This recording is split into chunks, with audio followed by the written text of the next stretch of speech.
आगे पढ़ते हैं एफआईआर। अगला टॉपिक है एफआईआर। अध्याय 12 में एफआईआर और इससे संबंधित जो अन्य टॉपिक हैं वो दिए हुए हैं।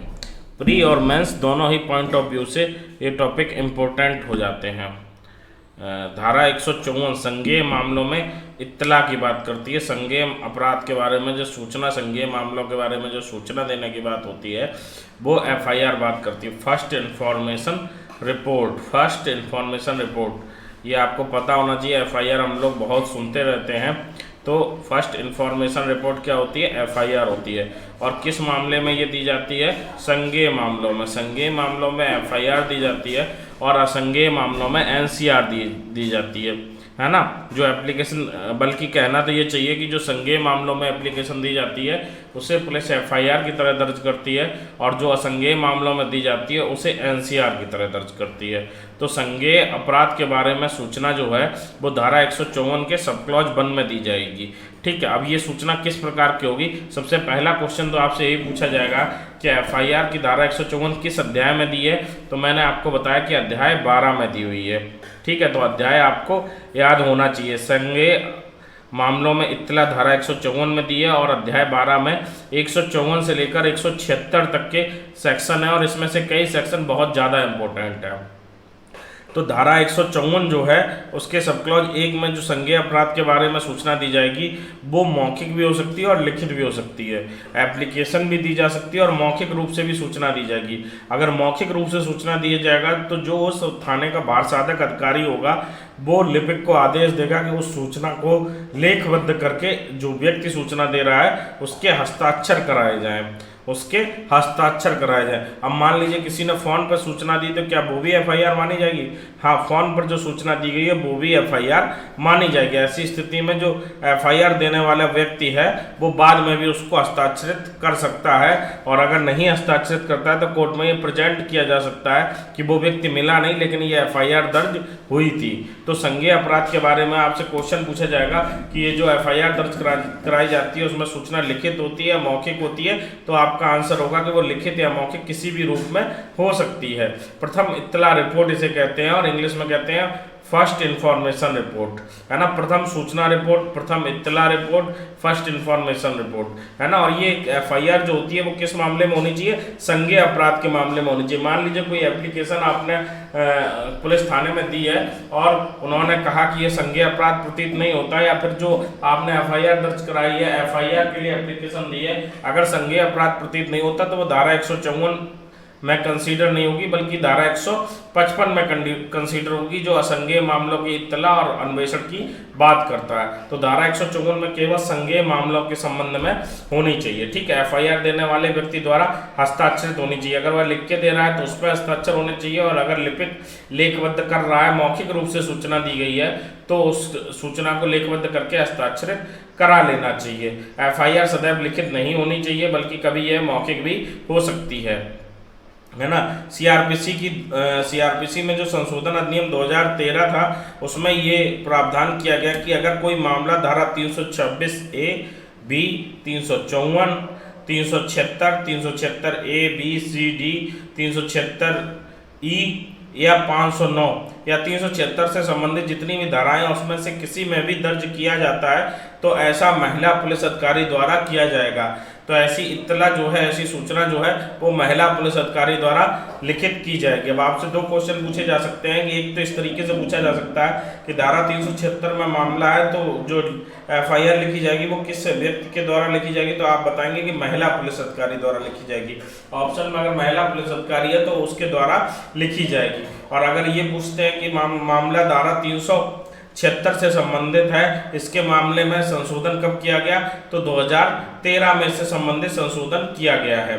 ठीक है, 2013 आप याद रखेंगे कि इससे संबंधित संशोधन किया गया है। अच्छा, जो एफआईआर होगी उसकी एक कॉपी तत्काल और निःशुल्क, दो शब्द हैं यहाँ पर इंपॉर्टेंट। तत्काल मतलब तुरंत, एफआईआर लिखने के तुरंत बाद, और निःशुल्क रूप से बिना किसी शुल्क के किसको दी जाएगी? ये जो धारा 154(2) में ये प्रावधान है कि जो इत्तला देने वाला व्यक्ति है, जो सूचना देने वाला व्यक्ति है, उसको ये तत्काल और निःशुल्क दी जाएगी एफआईआर की कॉपी। हालांकि इसका प्रैक्टिकल बहुत कम हो पाता है लेकिन फिर भी ये प्रावधान है और आपको प्रावधान याद रखना है, प्रैक्टिकलिटी पे अभी नहीं जाना है। ठीक है। अच्छा, अगला पॉइंट है प्रथम सूचना रिपोर्ट का प्रयोग सूचनादाता के पूर्व कथन के रूप में किया जा सकता है। ये चीज तो पता ही होनी चाहिए आपको कि एफआईआर जो है इसका प्रयोग भविष्य में जब कोर्ट में कार्रवाई चलेगी तो सूचनादाता के पूर्व कथन के रूप में किया जाएगा। सूचनादाता उससे विबंधित होगा, सूचनादाता उस चीज से हटेगा नहीं, और हटेगा तो उसके इसके परिणाम झेलने होंगे, है ना। सूचनादाता के प्रयोग प्रथम सूचना रिपोर्ट का जो प्रयोग है वो सूचनादाता के पूर्व कथन के रूप में ही किया जा सकता है। प्रथम सूचना रिपोर्ट सारभूत साक्ष्य नहीं है, उसकी संपुष्टि की आवश्यकता नहीं है। जो प्रथम सूचना रिपोर्ट है वो सारभूत साक्ष्य नहीं है। अब आपसे क्वेश्चन ये पूछा जाएगा कि क्या एफआईआर सारभूत साक्ष्य है, या ऐसे लिख देंगे एफआईआर है सारभूत साक्ष्य नहीं है, अन्य साक्ष्य या इनमें से कोई नहीं। तो आप बताएंगे कि सारभूत साक्ष्य नहीं है, इसकी संपुष्टि की आवश्यकता नहीं है। प्रथम सूचना रिपोर्ट सारभूत साक्ष्य नहीं है और इसकी संपुष्टि की आवश्यकता नहीं है। देखिए थोड़ा सा एफआईआर के बारे में अच्छे से पढ़ लीजिएगा, क्योंकि एफआईआर से संबंधित क्वेश्चन प्री मेंस इंटरव्यू तीनों ही जगह आपसे इनका सामना हो सकता है, इस प्रकार के क्वेश्चन का, है ना। अगर कोई एफआईआर दर्ज करने से इनकार कर देता है तो क्या कार्रवाई है। मान लीजिए आप थाने गए और थाने में एफआईआर दर्ज करने से इनकार कर दिया गया, तो क्या करेंगे, तो एक रजिस्टर्ड डाक से वो एफआईआर जो है वो पुलिस अधीक्षक को भेजी जाएगी। किसको भेजी जाएगी, पुलिस अधीक्षक को भेजी जाएगी। एफआईआर जो है वो पुलिस अधीक्षक को भेजी जाएगी और पुलिस अधीक्षक उसको एंटरटेन करेंगे, और अगर पुलिस अधीक्षक भी उसको एंटरटेन नहीं करते तो आपने एक धारा सुनी होगी, धारा 156(3), है ना। 156(3) में एक एप्लीकेशन पड़ेगी कोर्ट में, लेकिन इससे पहले आपको 2 कार्रवाइयाँ करनी होगी। एक, पुलिस थाने के बारसाधक अधिकारी को इसकी इन्फॉर्मेशन देनी होगी, और दूसरा पुलिस अधीक्षक को इसकी रजिस्टर्ड डाक से सूचना देनी होगी। ये दोनों काम अगर आप कर लेते हैं तो उसके बाद क्या करना है, ये जो एफआईआर की कॉपी होगी वो एफआईआर की कॉपी लेके आप कोर्ट चले जाएंगे और कोर्ट अन्वेषण करने का आदेश देगा धारा 156(3) में, ठीक है, धारा 156(3) में। लेकिन उससे पहले जो रिक्वायरमेंट है वो पूरी होनी चाहिए धारा 156(3) में, ठीक है। तो धारा आपसे पूछा जाए कि एफआईआर की धारा कौन सी है, तो कंफ्यूज नहीं होना और बताना है धारा 154 एफआईआर की धारा है, ठीक है। अगर धारा 173 में मतलब अन्वेषण होने के बाद धारा 173 में रिपोर्ट जो परिणाम है अन्वेषण का वो दर्ज हो चुका है, उसके बाद दूसरी एफआईआर उसी मामले में दर्ज नहीं की जाएगी। आप पुलिस को गोल गोल नहीं घुमा सकते, आप पुलिस और कोर्ट का समय बर्बाद नहीं कर सकते हैं। तो आपसे ये पूछा जा सकता है कि धारा 173(2) में अन्वेषण हो चुका है, क्या दूसरी उसी मामले में दूसरी एफआईआर दर्ज की जा सकती है, तो उसी मामले में दूसरी एफआईआर दर्ज नहीं की जाएगी। अन्वेषण अगर हुआ है तो अन्वेषण का परिणाम आने दीजिए और उसके आधार पर आगे विचारण होगा, लेकिन एफआईआर दूसरी दर्ज नहीं की जाएगी, ठीक है। एफआईआर पर संबंधित बहुत इंपॉर्टेंट केस है, ये बहुत बार पूछा जाता है और बहुत ज़्यादा इंपॉर्टेंट है। जब आप मेंस में लिखेंगे तो इसमें जो अंदर पॉइंट बताए गए हैं वो भी आपको तैयार करने होंगे। एफआईआर पर बाद है ललिता कुमारी बनाम उत्तर प्रदेश राज्य। संज्ञेय अपराध की सूचना मिलने पर पुलिस अधिकारी प्रथम सूचना रिपोर्ट दर्ज करने हेतु तो बाध्य है।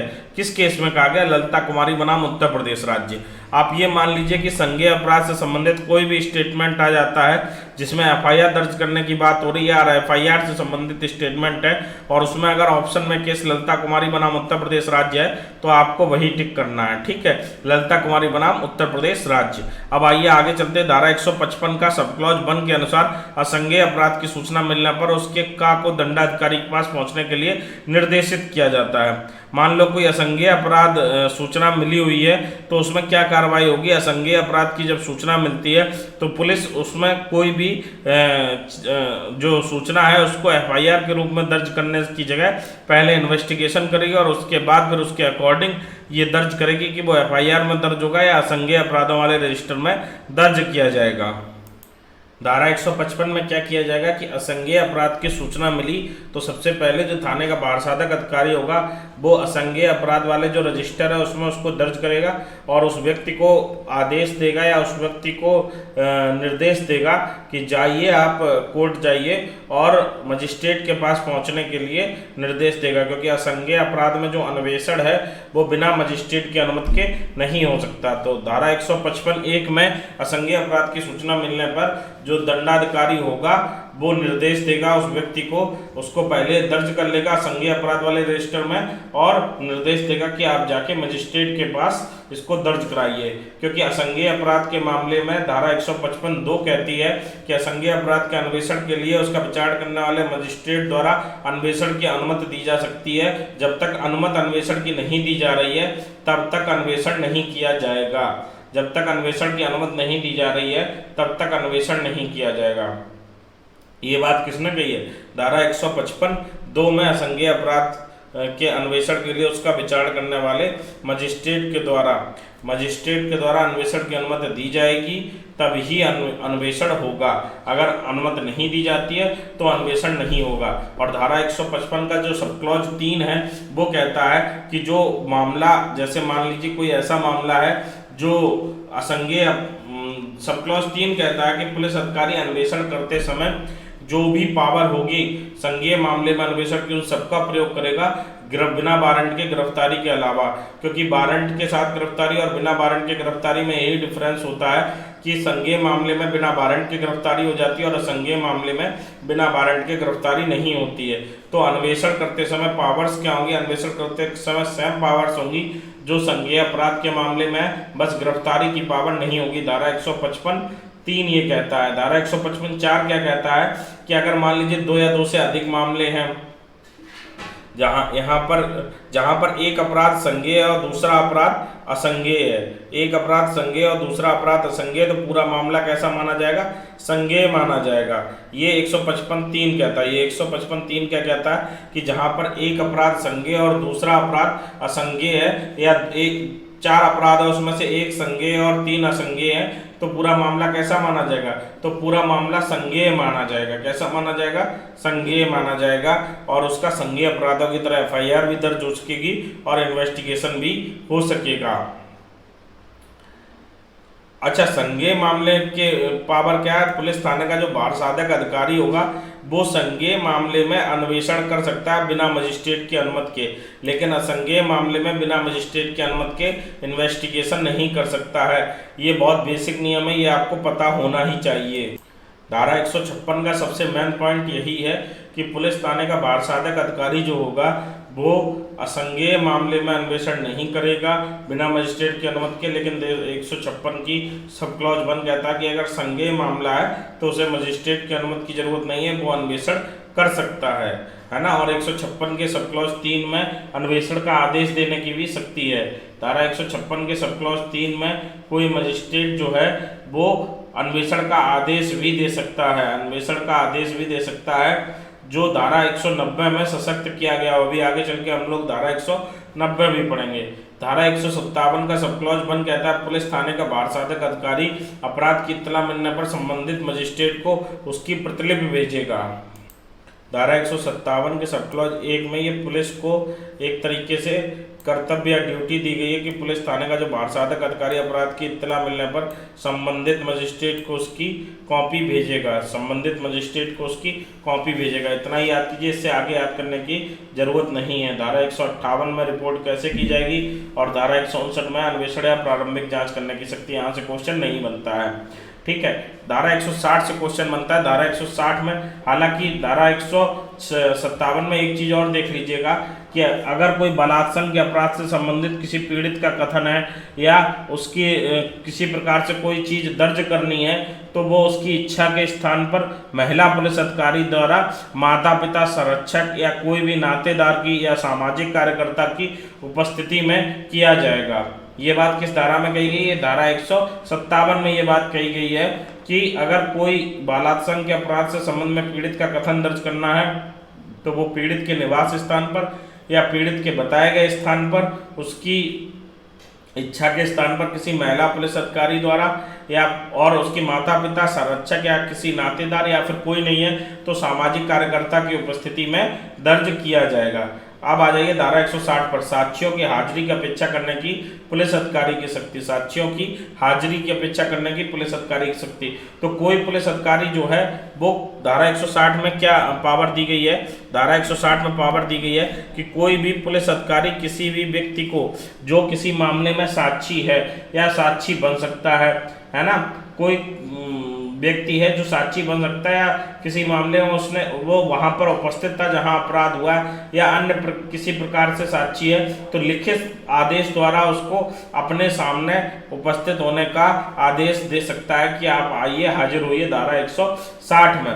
परंतु अगर कोई 15 वर्ष से कम का या 65 वर्ष से अधिक आयु का है, कोई स्त्री है या कोई मानसिक या शारीरिक रूप से निःशक्त व्यक्ति है, तो ऐसे व्यक्ति को जहां वह निवास कर रहा है वहीं पर बयान लिया जाएगा उसका, वहीं पर उससे जो चीज़ें हैं वो पूछी जा सकती हैं, पूछताछ की जा सकती है, लेकिन उसको परेशान नहीं किया जाएगा। किसको?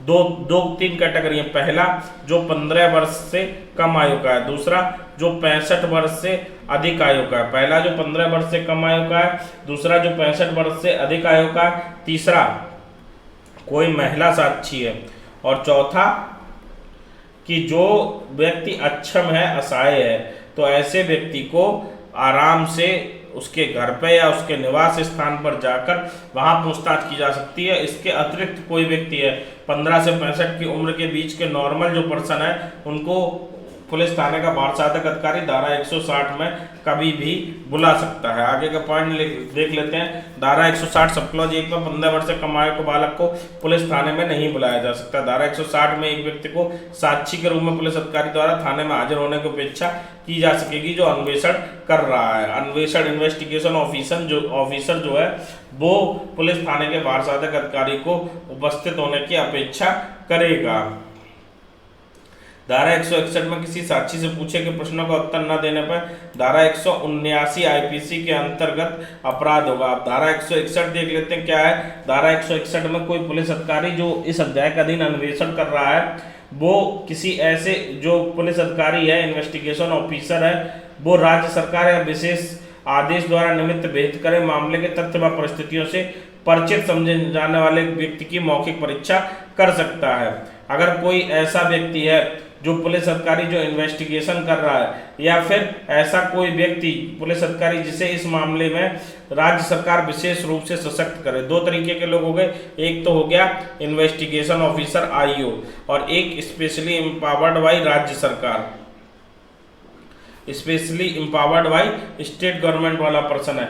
इन दोनों में से कोई भी पर्सन, चाहे इन्वेस्टिगेशन ऑफिसर हो चाहे स्पेशली एम्पावर्ड पर्सन हो, इन दोनों में से कोई भी पर्सन जो आईपीसी की धारा 161 है उसमें किसी व्यक्ति की मौखिक परीक्षा कर सकता है, उससे प्रश्न पूछ सकता है। ऐसा व्यक्ति उन प्रश्नों के सिवा, किन प्रश्नों के सिवा, जो उसको अनुच्छेद 20(3) में, ये लिखा हुआ नहीं है, मैं आपको ऐसे ही बता रहा हूँ, अनुच्छेद 20(3) में 20 सब क्लॉज 3 इंडियन कॉन्स्टिट्यूशन में आत्म अभिशंसन से सुरक्षा का जो प्रावधान है, मतलब अगर कोई ऐसा स्टेटमेंट देने पर दबाव डाला जाता है कि इससे वह खुद ही फंस जाएगा, खुद ही उसके ऊपर आरोप लग जाएगा, तो ऐसा स्टेटमेंट देने से मना कर सकता है ना। इसके अलावा उसे पूरी तरीके से सही उत्तर देना होगा, और अगर वह ऐसा पूछताछ में उत्तर नहीं देता तो धारा 179 आईपीसी में इसकी कार्यवाही की जाएगी।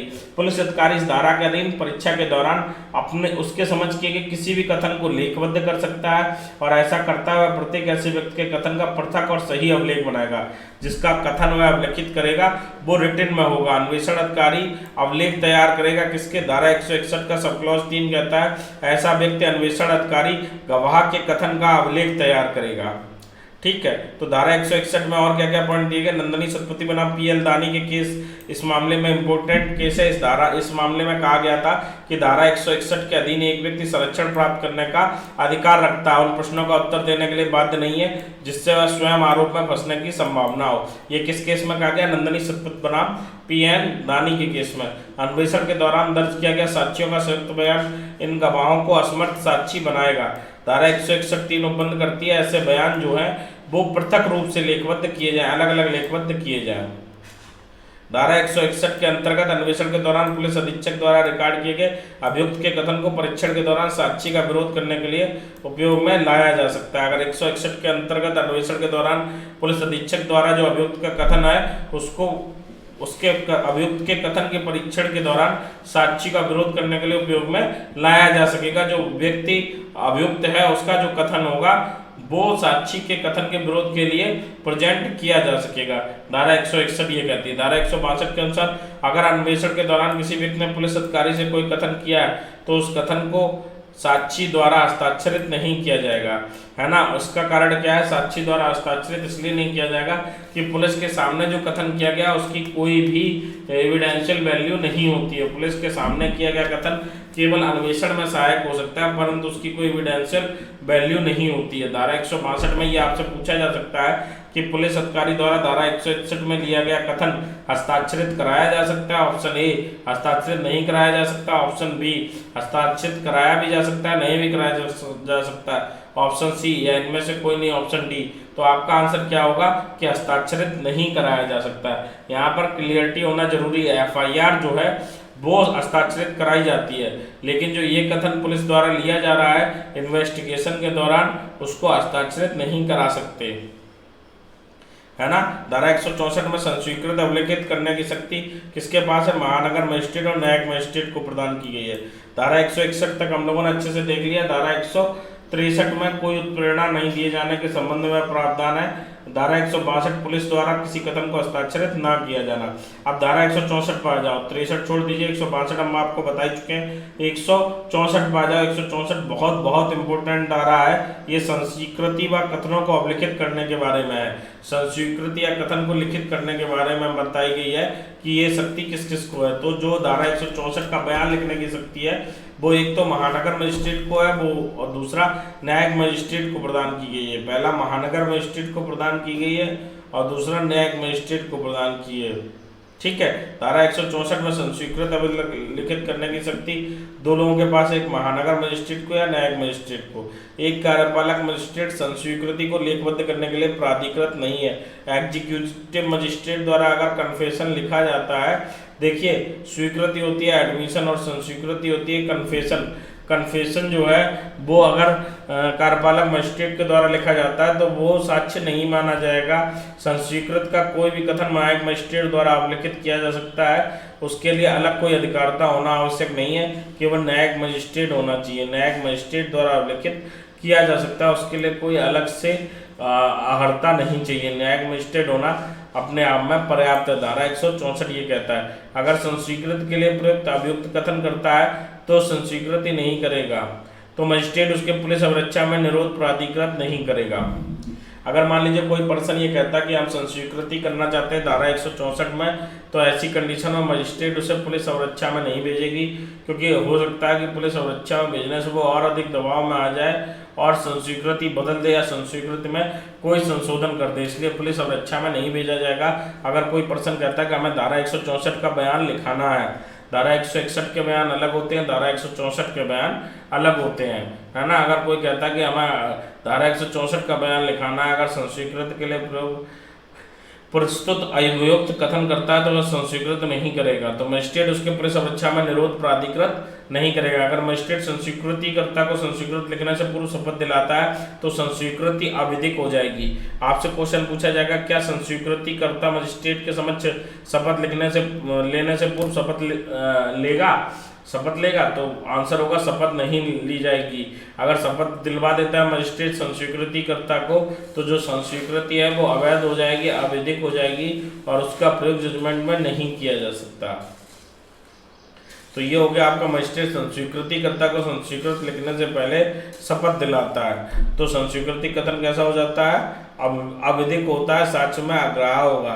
किसी व्यक्ति के कथन जो संस्वीकृत से भिन्न है मजिस्ट्रेट से शपथ दिलाकर अभिलिखित करता है, ऐसा दंड प्रक्रिया संहिता की धारा 164(5) में लिया गया। धारा 164(5) में क्या प्रोविजन है कि धारा 164 के सब क्लॉज 5 में प्रावधान है कि अगर संस्वीकृत के भिन्न कोई कथन होता है, संस्वीकृति नहीं होती है, उससे भिन्न कोई कथन होता है, तो ऐसे में शपथ दिलाकर वो कथन लिखा जा सकता है। लेकिन अगर संस्वीकृति है तो शपथ दिलाकर नहीं लिखी जाएगी और शपथ दिलाकर लिखी जाती है तो वो अवैध हो जाती है, अविधिक हो जाती है। धारा 164 का प्रावधान अन्वेषण के दौरान दी गई संस्वीकृति और कथन से संबंधित है। धारा 164 का कथन एक न्यायिक मजिस्ट्रेट और मजिस्ट्रेट द्वारा अभिलिखित किया जाता है। न्यायिक मजिस्ट्रेट द्वारा अभिलिखित किया जाता है, एग्जीक्यूटिव मजिस्ट्रेट द्वारा अभिलिखित नहीं किया जा सकता है।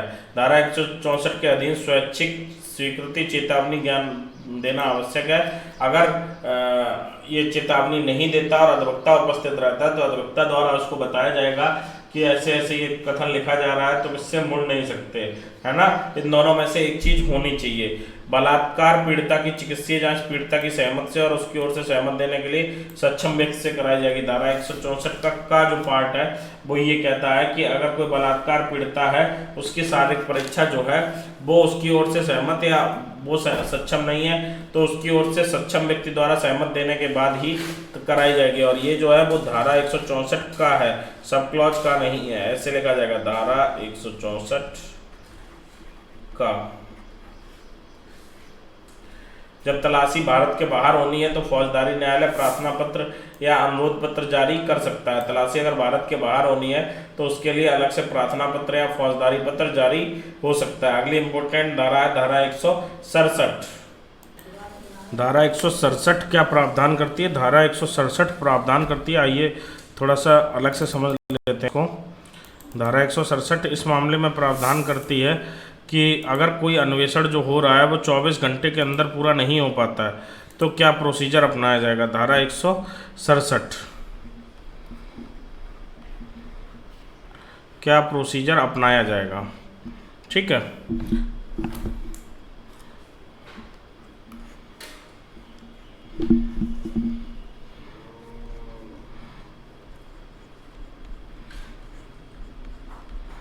सबसे पहला चीज़ है कि 24 घंटे में अन्वेषण पूरा होना चाहिए।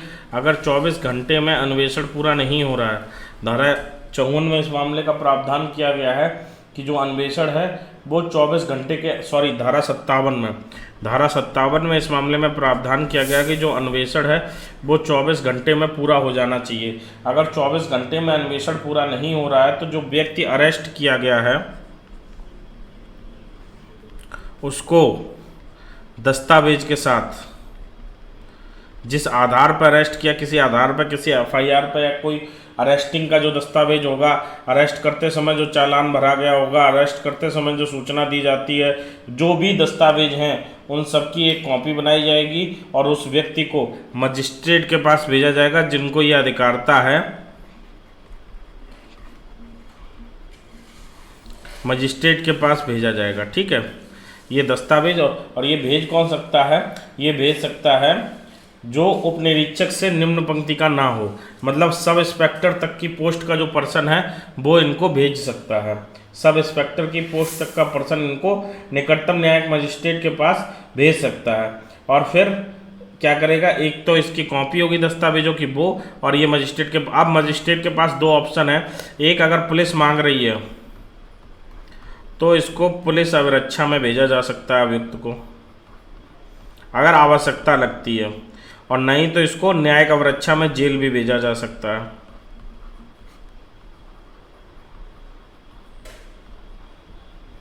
और अगर तीसरा ऑप्शन, अगर गिरफ्तार करने का आधार नहीं है तो रिमांड वापस भी कर सकते हैं, अगर गिरफ्तार करने का आधार नहीं है।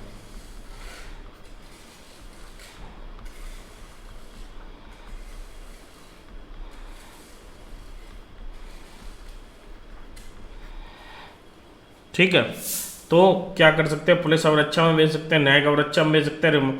गिरफ्तार करने का आधार नहीं है तो कह सकते हैं कि ये गिरफ्तारी अवैध है। अब पुलिस अभिरक्षा में भेजने का सिस्टम ये है कि पुलिस अभिरक्षा में मैक्सिमम 15 दिन के लिए भेज सकते हैं। कौन? अगर ये न्यायिक मजिस्ट्रेट के समक्ष पेश किया गया है।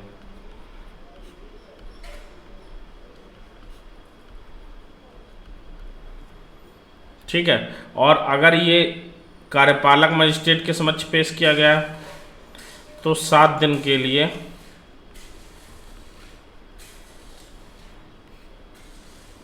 पुलिस अभिरक्षा दी जा सकती है। कार्यपालक मजिस्ट्रेट को पावर कितने दिन की है? 7 दिन की है। ठीक है, अब दूसरा चीज़ क्या है, मान लीजिए इस पर्सन को न्यायिक अभिरक्षा में भेज दिया गया, इधर इन्वेस्टिगेशन चल रहा है, तो उसमें जो इन्वेस्टिगेशन भी चल रहा है उसमें भी 2 परिस्थितियां उत्पन्न होंगी।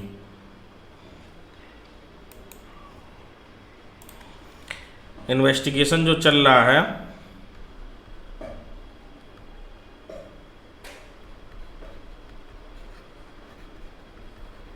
ठीक है, इसमें 2 परिस्थितियां उत्पन्न होंगी। पहली बात दो तरीके यहाँ अपराध बांट दिए गए हैं। एक अपराध जो 10 वर्ष से अधिक कारावास है,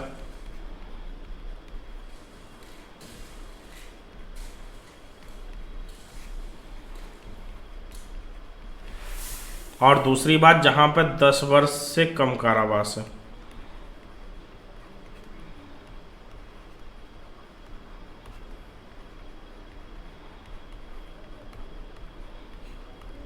प्लस लाइफ इम्प्रिजनमेंट है,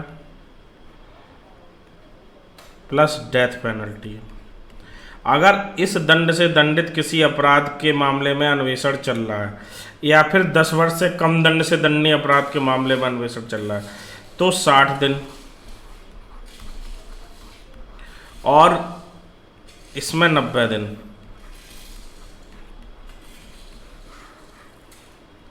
इतने दिन में इन्वेस्टिगेशन पूरा हो जाना चाहिए।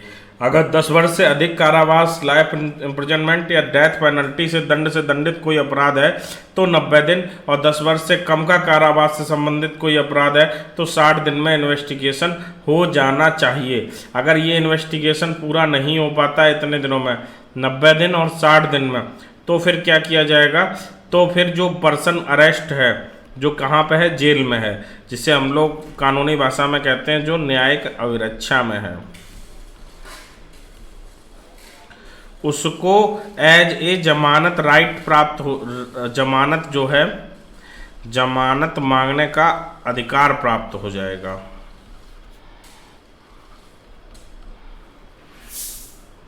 बल्कि जमानत प्राप्त करने का अधिकार प्राप्त हो जाएगा, मांगने का ही नहीं, प्राप्त करने का। कैसे? जब तक ये टाइम पूरा नहीं होता तब तक तो वो जमानत, तब भी अब ऐसा नहीं है कि कोई पर्सन अरेस्ट हुआ तो उसकी जमानत एप्लीकेशन नहीं लगेगी। एप्लीकेशन तो उसकी जमानत के अगले दिन भी लग सकती है, लेकिन एज ए राइट नहीं मांग सकता है, फिर वो कोर्ट के विवेक का अधिकार होगा। लेकिन अगर इन्वेस्टिगेशन पूरा नहीं हो रहा है 60 दिन या 90 दिन में, तब वो एज ए राइट इन्वेस्टिगेशन के बाद जमानत मांग सकता है, एज ए राइट मांग सकता है। इस चीज को बहुत अच्छे से क्लियर कर लीजिएगा, ठीक है। अब आ जाइए, हमने सभी पॉइंट आपको बता दिए 167 के। अब आ जाइए एक बार हम लोग देख लेते हैं कि क्या क्या पॉइंट दिए गए हैं। धारा 167(2) में कोई मजिस्ट्रेट किसी व्यक्ति को अधिकतम कितने दिन की पुलिस अवरक्षा दे सकता है? पुलिस अवरक्षा की बात हो रही है, न्यायिक अवरक्षा की बात नहीं हो रही है, ठीक है। ये पॉइंट याद रखिएगा। तो अधिकतम 15 दिनों की पुलिस अवरक्षा दी जा सकती है। धारा 167 का परंतु खा कहता है कि गिरफ्तार व्यक्ति, हाँ एक पॉइंट और मिस हो गया कि जब जब पुलिस अवरक्षा या न्यायिक अवरक्षा बढ़ाई जाएगी या मांगी जाएगी, तब तक जो पर्सन है वो इन पर्सन प्रेजेंट किया जाएगा कोर्ट में, ठीक है। इन पर्सन प्रेजेंट किया जाएगा, मतलब उस व्यक्ति को लेकर पुलिस कोर्ट जाएगी, चाहे पुलिस अवरक्षा बढ़ाए या चाहे न्यायिक अवरक्षा बढ़ाए, उसको इन पर्सन प्रेजेंट किया जाएगा, ठीक है। अगर मृत्यु, आजीवन कारावास या 10 वर्ष से अधिक दंड से दंडनीय कोई अपराध है, उसका जो अन्वेषण है वो, जो उसका जो दंडनीय अपराध है उसका अन्वेषण अगर 90 दिन में नहीं हुआ है तो वो व्यक्ति न्यायिक अवरक्षा से छूटने का हकदार हो जाएगा, जमानत प्राप्त करने का हकदार हो जाएगा। इस क्वेश्चन को रिवर्स रूप से ऐसे पूछ सकते हैं कि न्यायिक अवरक्षा में अधिकतम कितने दिन रह सकता है? तो 90 दिन रह सकता है, ठीक है। तो अधिकतम 90 दिन में हो सकता है। आपसे पूछा जा सकता है कि मृत्यु, आजीवन कारावास या 10 वर्ष से अधिक दंड से दंडनीय अपराध का अन्वेषण कितने दिन में हो सकता है? तो अधिकतम वो 90 दिन में हो सकता है। न्यायिक अवरक्षा के अधिकतम 90 दिन में अन्वेषण पूरा करके चार्जशीट दाखिल करनी होगी। अगर अभियुक्त 10 वर्ष से कम दंड का अपराध का आरोपी है तो 60 दिन में अन्वेषण पूरा करना होगा, नहीं तो वह जमानत ले सकता है, और जमानत ले लेगा तो ये पुलिस के लिए एक माइनस पॉइंट हो जाएगा, ठीक है। कार्यपालक मजिस्ट्रेट के बारे में धारा 167(2) का में बताया गया है कि पुलिस अवरक्षा अधिकतम 7 दिन के लिए दे सकता है, 7 दिन से अधिक की पुलिस अवरक्षा नहीं दे सकता। अगर अवरक्षा में 90 या 60 दिन के अवधि में पूरा नहीं हो पाता तो अभियुक्त संबंधित मजिस्ट्रेट के समक्ष जमानत के लिए प्रार्थना पत्र देगा एज ए राइट, ठीक है। अब आ जाइए धारा 172 पर। धारा 167 हम लोगों ने अच्छे से पढ़ ली और मुझे लगता है कि आपको अच्छे से समझ में भी आ गई होगी। अब आ जाइए धारा 172 पर।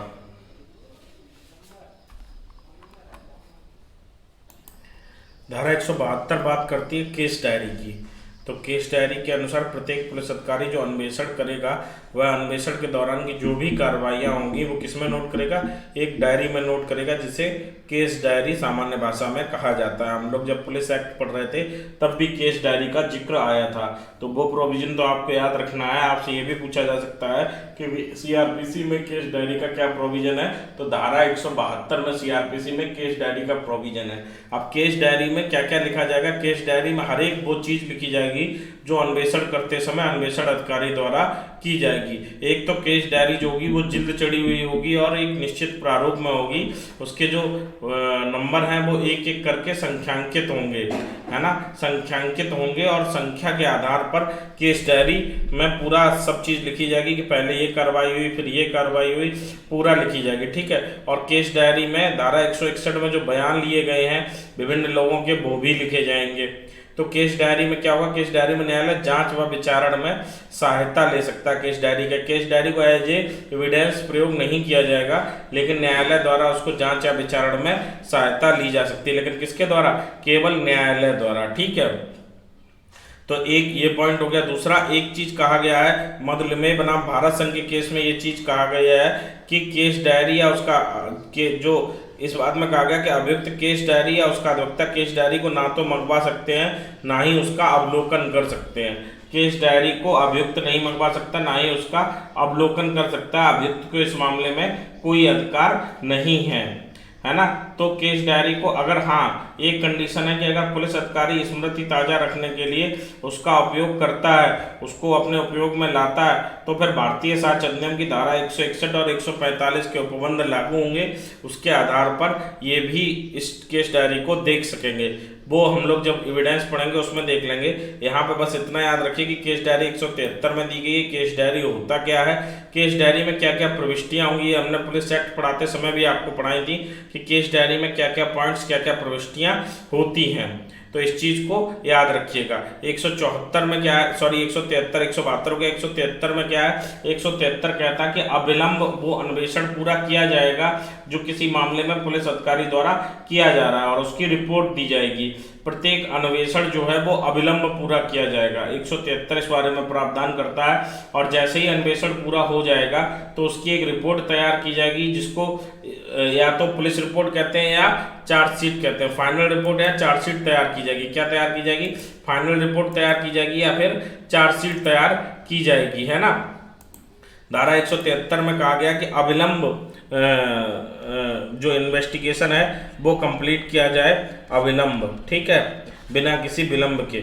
और एक रिपोर्ट तैयार की जाएगी। रिपोर्ट में क्या क्या प्रविष्टियां होंगी, क्या क्या चीज़ें रहेंगी, पक्षकारों के नाम होंगे, मामले का और मामले से संबंधित व्यक्तियों के नाम, उसके अलावा किन व्यक्तियों को अरेस्ट किया गया, किनको छोड़ दिया गया है जमानत भर के, किनके बयान दर्ज किए गए हैं, क्या क्या इसमें जो चिकित्सीय परीक्षण हुए हैं वो क्या क्या हुए हैं, ये सभी चीज़ें लगा के और उसको सीधे कोर्ट को भेजा जाएगा।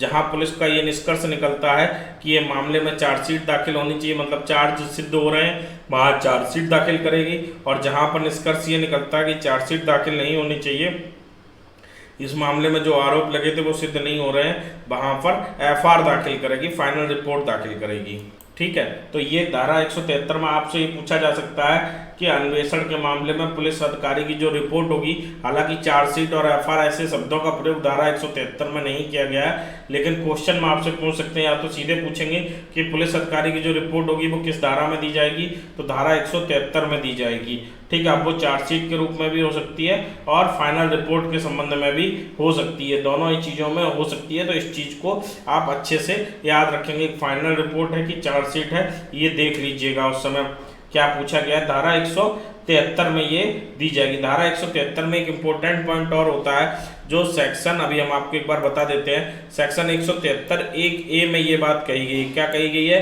कि किसी शिशु या बलात्कार का जो अन्वेषण होगा, किसी शिशु के बलात्कार का अगर कोई अन्वेषण है, किसी छोटी सी लड़की के बलात्कार का कोई अन्वेषण है, तो वो 3 माह के अंदर पूरा किया जाना चाहिए।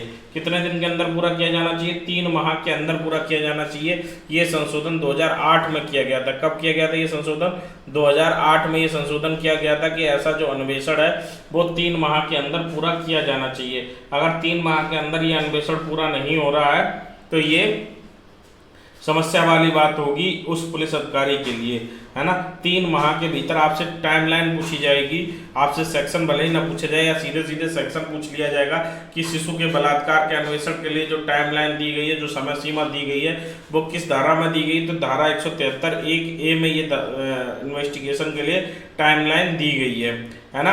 और फिर जो रिपोर्ट तैयार होगी धारा 173 में, वो सशक्त मजिस्ट्रेट के समक्ष भेजी जाएगी। ये तो इम्पोर्टेंट पॉइंट है। अब धारा 174 किस बारे में बात करती है? धारा 174 मृत्यु समीक्षा के बारे में बात करती है। अगर किसी व्यक्ति की मृत्यु जो है वो असाधारण परिस्थितियों में हुई है, किसी ने आत्महत्या की है या पुलिस की मतलब कोई ऐसी परिस्थिति में मृत्यु हुई है जिसे साधारण मृत्यु नहीं की कही जा सकती, तो ऐसी स्थिति में पुलिस थाने का जो भार साधक अधिकारी होगा, या फिर पुलिस थाने का भार साधक अधिकारी नहीं तो जो इस हेतु निमित्त विशिष्ट रूप से सशक्त कोई व्यक्ति होगा, वो इसकी जैसे ही सूचना मिलती है, वो सूचना जो है, जो किसी व्यक्ति की असमय मृत्यु की सूचना मिलती है, तो ऐसी स्थिति में तुरंत उसकी सूचना वो कार्यपालक मजिस्ट्रेट को देगा। किसको? डीएम को देगा, एसडीएम को देगा, या कोई और अन्य सशक्त कार्यपालक मजिस्ट्रेट है उसको मृत्यु समीक्षा के लिए इसकी रिपोर्ट देगा कि ऐसे ऐसे ये मृत्यु हो गई है, इसकी आप समीक्षा कर दीजिए। तुरंत इसकी सूचना दी जाएगी। राज्य सरकार द्वारा कोई नियम भेद किया गया है, उसके अधीन उस स्थान पर वो जाएगा। वो व्यक्ति जिसको सूचना मिली है, चाहे वह डीएम हो, चाहे एसडीएम हो या कार्यपालक मजिस्ट्रेट, किसी एक को सूचना दी जाएगी और वो व्यक्ति वहां पर जाएगा और जो मृत व्यक्ति है उसके शरीर पर, उसके शरीर को देखकर, उसके शरीर के चिन्हों को देखकर, वहां आसपास के क्षेत्र को देखकर एक रिपोर्ट तैयार करेगा। जिस रिपोर्ट में क्या क्या होगा? जो मृत व्यक्ति है उसके घाव होंगे, अगर कोई अस्थिभंग का चिन्ह मिलता है तो अस्थिभंग का चिन्ह होगा। मान लीजिए फांसी लगा के डेथ हुई है तो गले का निशान है तो वो गले का निशान होगा, या कोई भी शरीर पर कोई चिन्ह मिलता है आसपास, जैसे मान लीजिए जला हुआ है तो आसपास का जो सामान जला, ये सब चीज़ों की एक रिपोर्ट तैयार करेगा और उस रिपोर्ट को कोर्ट में भेजेगा। और उस रिपोर्ट पर क्या करेगा? उस रिपोर्ट पर 2 या 2 से अधिक जो आसपास के प्रतिष्ठित व्यक्ति होंगे, कितने ये पूछा जा सकता है संख्या, 2 या 2 से अधिक प्रतिष्ठित व्यक्तियों द्वारा हस्ताक्षर कराएगा।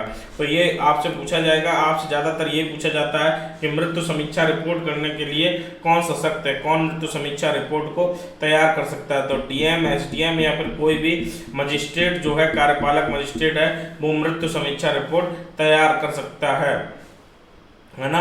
और ये जो रिपोर्ट होगी वो पुलिस अधिकारी या अन्य व्यक्ति द्वारा, जो उनमें से इतनों द्वारा सहमत है, हस्ताक्षर किए जाएंगे और डीएम और एसडीएम को तत्काल भेजी जाएगी। वहां से फिर ये रिपोर्ट कोर्ट जाएगी, है ना।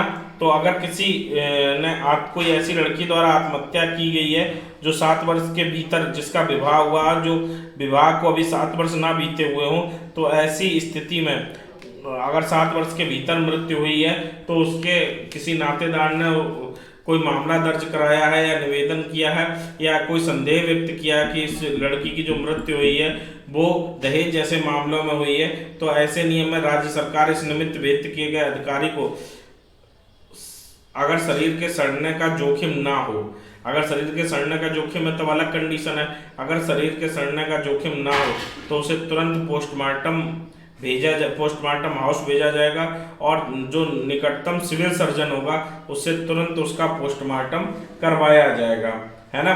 तो अब आपसे क्वेश्चन 2-3 तरीके से पूछा जा सकता है कि मृत्यु समीक्षा के लिए कौन कौन सशक्त है। तो डीएम सशक्त है, एसडीएम सशक्त है, इसके अलावा कौन सशक्त है? इसके अलावा कोई कार्यपालक मजिस्ट्रेट सशक्त है जो स्पेशली एम्पावर्ड है इसके द्वारा, है ना।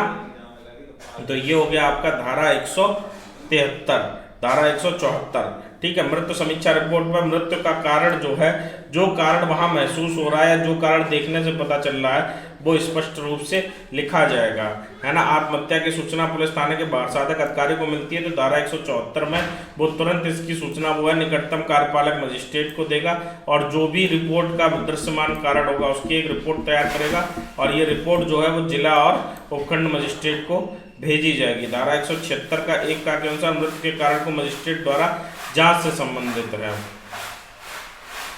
धारा 176(1) का जो है वो किस बारे में बात करती है? वो बात करती है मृत्यु के कारण की मजिस्ट्रेट द्वारा जांच से संबंधित। ये 2006 में संशोधित की गई है। किसी व्यक्ति को, अगर किसी व्यक्ति की जो मृत्यु है वो पुलिस कस्टडी में हो जाती है तो फिर क्या किया जाएगा? पुलिस कस्टडी में मृत्यु हो जाती है तो उसकी तुरंत सूचना मजिस्ट्रेट को दी जाएगी, और मजिस्ट्रेट किसको, न्यायिक मजिस्ट्रेट को, और न्यायिक मजिस्ट्रेट द्वारा उसकी जांच की जाएगी। न्यायिक मजिस्ट्रेट स्वयं उसकी मामले की जांच करेगा। किस किस कंडीशन में, अगर पुलिस कस्टडी में किसी व्यक्ति की मृत्यु हो जाती है, या किसी महिला के साथ अगर बलात्कार हुआ है, या कोई महिला बलात्कार का आरोप लगाती है कि पुलिस कस्टडी में मेरे साथ बलात्कार हुआ है, तो इसकी जो जांच है वो किसके द्वारा की जाएगी, जुडिशियल मजिस्ट्रेट द्वारा की जाएगी। ये प्रोविजन क्यों बनाया गया, ये प्रोविजन इसलिए बनाया गया ताकि जो भी पुलिस कस्टडी में अपराध हो रहे हैं इनको ज़्यादा से ज़्यादा रोका जा सके। इसमें पावर न्यायिक मजिस्ट्रेट को इसलिए दी गई है क्योंकि न्यायिक मजिस्ट्रेट जो प्रशासन है उससे अलग माना जाता है, और ये माना जाता है कि वो यहाँ पर ज़्यादा अच्छे से जांच करेगा, है ना।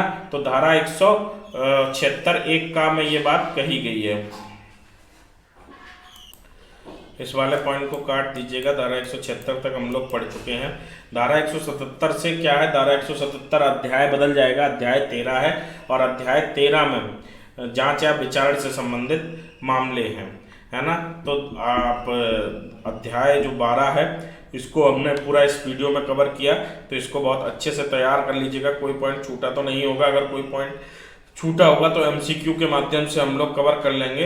आपको ये वीडियो कैसा लगा आप बताइएगा, कमेंट बॉक्स में लिखना मत भूलिएगा मिशन APO, और वीडियो बताइए कैसा आपको लगा है।